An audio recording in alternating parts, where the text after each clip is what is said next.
Well, hi everyone. My name is Justin Peter, and I'm one of your moderators in Ontario Birds.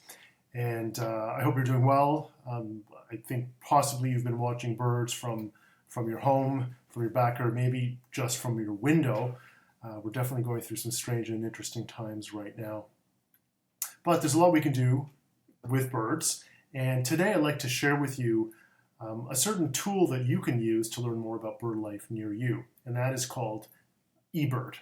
eBird is something that many of you are familiar with already. I recognize you may have an eBird account, you might be an avid eBird user, but for a good number of you who may be sort of newer birders, you might have seen mention of eBird in passing in the group, but you may not be familiar with it. And so today I'd like to, over the next maybe 15 minutes or so, take you sort of step by step through some features of eBird that I think you'll find very interesting, and especially given the amount of time you may be spending at home lately. So, what is eBird? Well, we're going to go to eBird right now, live on my screen here. And eBird, well, eBird's a website. If you go to ebird.org, you can go there. And you'll see this beautiful site here. And, well, basically, eBird is a database. And birders around the world who have an account in eBird, they can submit all of their sightings to eBird. So no matter what the species is, where they are, they can submit their sightings to eBird, and eBird basically plots their sightings around the world, and all that information is stored and vetted, and that kind of accumulates with time, and it's a way for us to visualize what we should expect to see in a certain area. That's sort of the summary of eBird. If you look at the eBird page here, when you get here, there's a number of different buttons you can look at. To the upper right, you'll see Create Account and Sign In. And that's if you have an account. That's not something we're going to be talking about today. There are some additional resources that I'll direct you to at the end of this video. But what I wanted to do with you is to look at some of the really fun and easy things you can do with eBird, even if you're not an eBird account holder. Yeah, and by the way, being an account holder is free. But so here at the upper left, you can see Submit, you can see Explore, and I want to go through with you some of the things you can find in Explore that I think you're going to find interesting. You click on Explore, you get to this page here, and you'll see Explore Species, Explore Regions. I want to actually start down here in the More Ways to Explore and take you through a couple of these selections here. One of them I want to show you right now is called Species Maps. And if I click on Species Map here, I'll come up with a map of the world here, and you'll see the whole world, but you'll see a good part of the world has gray rectangles over, it's covered with gray, superimposed with gray. And the gray that you're seeing here is indicating where eBird sightings have ever been submitted, basically. So it's showing you the current eBird coverage for the world. What that means is in the other areas that are not marked with gray or overlain with gray, no one has eBirded in those locations yet. No one has submitted sightings to eBird yet. So we see that we have very good coverage, which corresponds to where most birders and eBirders are. And what you can do with this, basically, is you can type in the name of any species you want, any species, literally, and see what sort of coverage you have for that species. Now, where this comes in handy for you, especially if you're a newer birder, you're trying to get familiar with what birds are around in your area, you might be wondering, for example, and I've seen this question in Ontario Birds, is, I'm in Northern Ontario, and, do I have hummingbirds near me? Well, there are certain ways of figuring that out. I mean, you can, if you have a field guide, which is the subject maybe of another video, if you have a field guide, you can kind of flip through it, look at the range maps, and you'll quickly see in the field guide that there's only one hummingbird species we can expect to find breeding in Ontario. Now, that's very useful if you have the field guide. If not, you may not know where to start. You might just Google hummingbird breeding Ontario, and you'll see that there's one species, the ruby-throated hummingbird. And so if I wanted to look at the ruby-throated hummingbird with just a little bit of information on it, knowing what its name is, I can type in this bar here, ruby-throated hummingbird, and select ruby-throated hummingbird, and this is what eBird's going to do. eBird, there we go. Look at that. You'll see purple on the map through a good section of the lower east side of North America and Central America. What you're seeing here in the purple is indicated all the places in North America where ruby-throated hummingbirds have been observed and for which sightings have been submitted to eBird. So it's possible they've been sighted elsewhere, but if those sightings haven't been submitted to eBird, they're not in here. But you see we have very good coverage. And you'll see on the right side, you'll see sort of different shades of purples, darker or lighter. And on the right side of the legend, you'll see the darker means there's a higher frequency of that species being observed and recorded in that area. So what we can do, so I was interested, remember, in Northern Ontario. If I zoom in here on the map, scroll a little bit, zoom in on Ontario, and that's basically Ontario here. I can see that ruby-throated hummingbirds have been sighted in a good part of Ontario, not the north part here. Doesn't mean that they're not there. It just means that they haven't been recorded there. But I'm going to zoom in a little bit more, and a little bit more. You'll see the grid as it develops. So Southern Ontario, great coverage. Basically, I mean, the density here, the intensity is a sort of a function of how many hummingbirds there actually are, as well as the fact that there are lots of birders, in this area who are submitting sightings. So when you go to Northern Ontario, you'll see there are some, fairly good, intense purple sections, which mean that there are, a number of sightings that have been made there. You just see it's much more patchy, and that's because those purple areas tend to be where people live. And so there's lots of kind of gaps in this map. It doesn't mean they're not there. So let's, zoom in Northern Ontario. Where do I live? Well, where do I want to go? For example, let me say, well, I'm in Kapuskasing, and should I see hummingbirds near me? Well, you know what? If I zoom in enough, what you'll notice is the purple sort of disappears. Here's Kapuskasing right in the center here. And the purple gives way to pins, these little pins. See these blue pins you have on the page here? The blue pins indicate specific locations where a ruby-throated hummingbird has been observed. And if I click on these pins, so there's Kapuskasing, I see nothing in Kapuskasing. That just means that no one in Kapuskasing has observed and submitted sightings of the species. But there's definitely sightings in the area. If I click on one of them, I can see one of these pins. Here I see on the Kapuskasing River that Nathan Miller on the 19th of June 2015 spotted a ruby-throated hummingbird.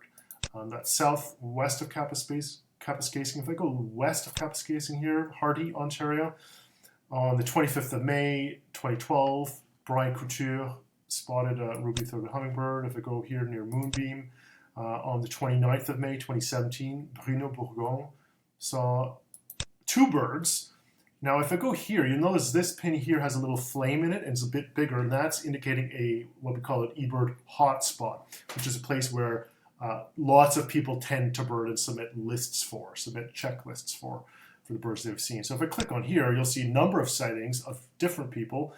I have 3 different people here, 4 sightings, and I see sightings between sort of August 19th and so later in the summer here, August 18th, different years, and then other years, 2014 on 31st of May. And I happen to know, and I can tell you this, that ruby-throated hummingbirds breed in Ontario during May to August. They're here basically, and then they're not here for the winter. But having a look here at this map, I can see, okay, ruby-throated hummingbirds, they're definitely around. And if I live in Kapuskasing, it's not a black hole for ruby-throated hummingbirds. It's just that I have to, look and watch for them. If I put up a hummingbird feeder, it's possible I would get them because they're definitely breeding in the area. So that's one way you can use eBird here. Now, one thing you might have noticed to the right of my bar here with the species name, the dates here. It says here date year-round, all years. And what that means is that the map, if I zoom back out, this is showing me basically all the places where ruby-throated hummingbirds have been which could be, the summertime or the winter time, really.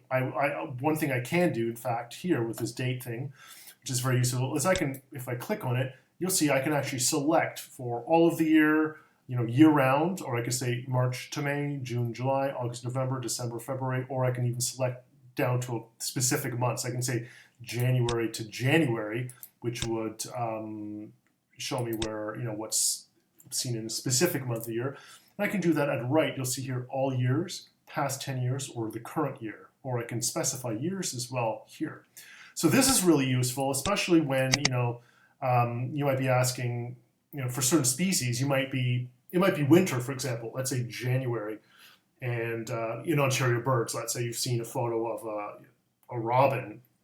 And you might think, well, there's a robin here in January. That's really weird because I never see robins in January. And, they must be here early. They must be back early, or what's going on. But you can, if you want to investigate specific times here for certain species, you could do that using that drop-down tool. And just to show you robins, American robin, if I look at American robin, I select it for year-round, all years. And let's see what happens. It'll take me a moment here. And so eBird is just generating that map, and look at that. I have basically a map of distribution of robins. That could be basically all the sightings of robins in eBird, which is really for the whole year round. However, Ontario has complete coverage of American robin here, almost complete, because they are so common and so widespread. But we know they're here in the breeding season. Like right now at the end of March, you see robins coming back. They're setting up territories. They're singing, making nests, raising young. They're kind of all over. So we know they're here in the summer. But let's say I want to see what they're like in the winter. Let's see December. I can select here December to February. And let's do the past 10 years. And for example, and I'll select that, set the date range here. And now I'm going to see, okay, let's look at robins in the winter in Ontario.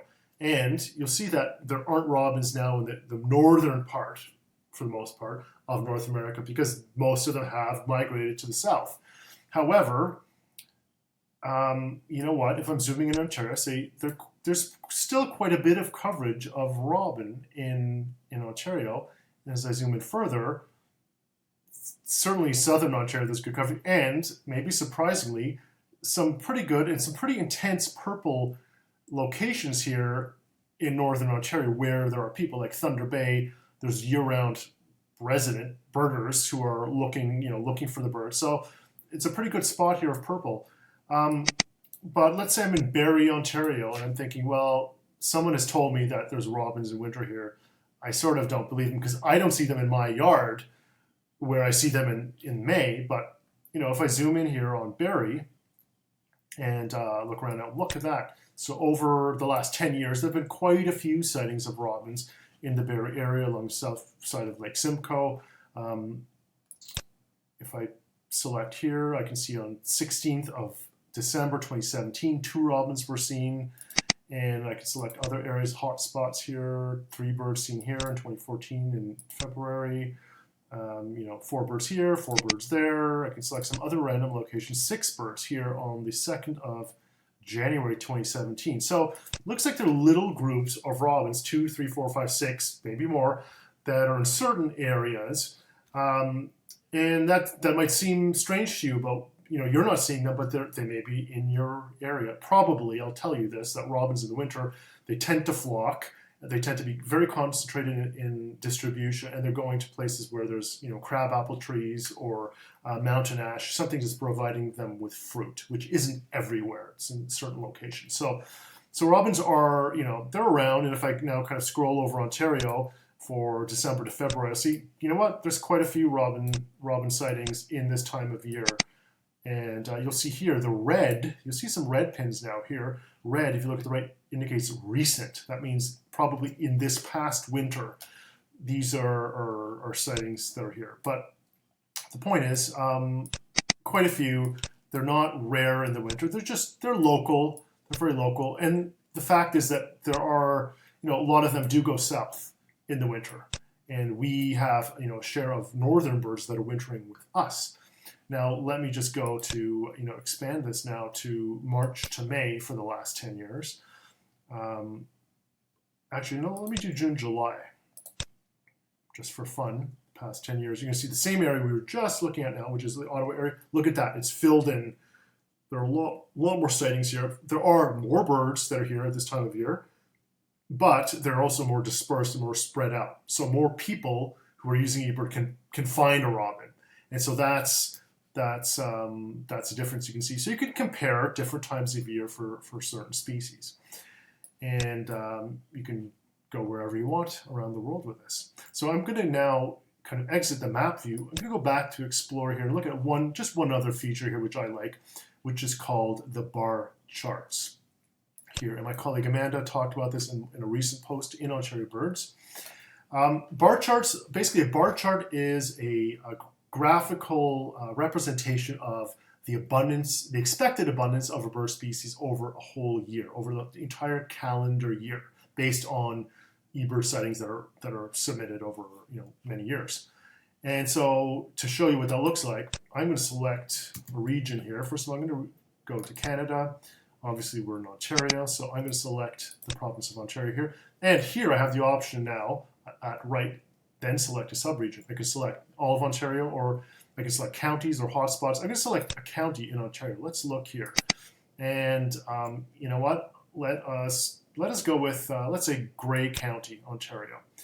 And I'm going to select this. And what you're going to see, it's going to generate basically a listing of all bird species that have ever been seen and recorded in Grey County into eBird by birders like you. And so quite a good number of species here. I don't know how many there are.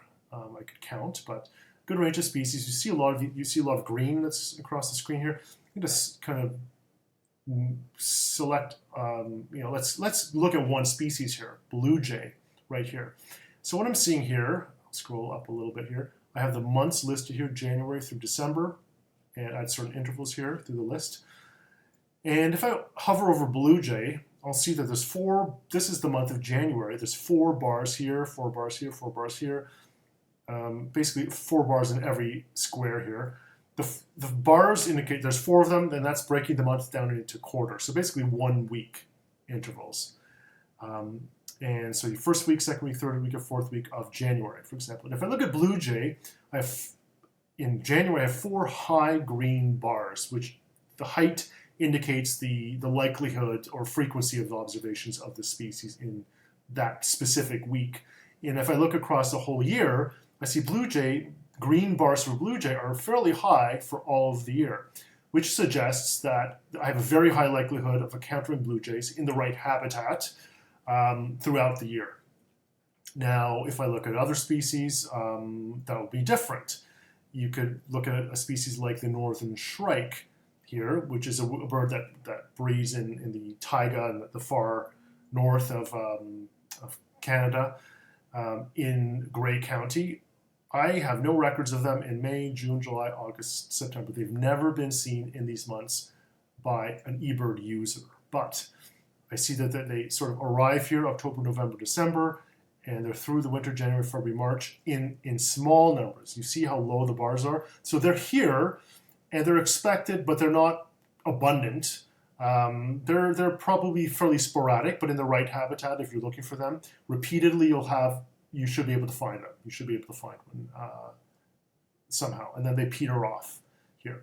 How can you use this information? Well, you might say, well, when can I expect a species to be here? For example, there's been another true question in Ontario Birds.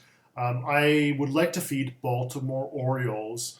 I feed them oranges on my deck. When should I put oranges out on my deck for the Orioles? Well, all we have to do is scroll down to Orioles. Orioles are in the family of New World blackbirds and Orioles.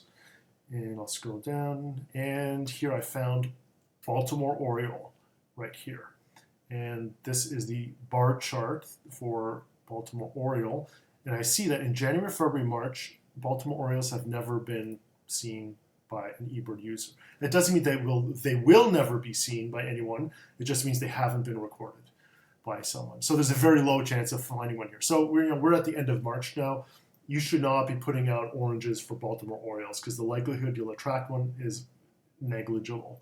But if you go into April, first 3 weeks, no sightings. Suddenly, the last week of April, you have a very low green bar, which indicates that there are some expected but very small numbers. But suddenly, in May, that green bar becomes really quite a bit higher, quite a bit thicker, and becomes even thicker towards the middle of the month. So if I want to put out oranges, you could try it the last week of April in Gray County. I think if you're in the right place, if you put them at May 1st, you have a pretty good chance according to eBird.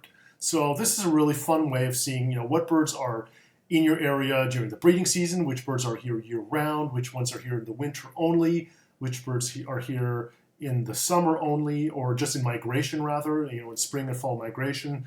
So you get a sense just looking at this that there is quite a bit of variation, and looking at some of the species that have thick, high green bars, either for part of the year or all the year, those are probably species that you've seen sort of even casually. But some of the other ones might take some more effort if they're lower, kind of a lower green bar. They might take more effort to find. You might have to search out the bird in its correct habitat. So these are, I'm going to go back to Explore here, some really neat tools that I think you can use just to learn about birds near you. There's much more in here. As I said, I'm not going to be talking about signing up for eBird, but I will share a link in the description to this video, a link to the Cornell Lab of Ornithology, which has actually an eBird course that you can sign up for to learn how to use eBird, how to submit sightings, and become more comfortable with that element. But in the meantime, I would say have fun exploring eBird in this way here. And I hope everything was well and stays well with you and you keep healthy, and I wish you good birding.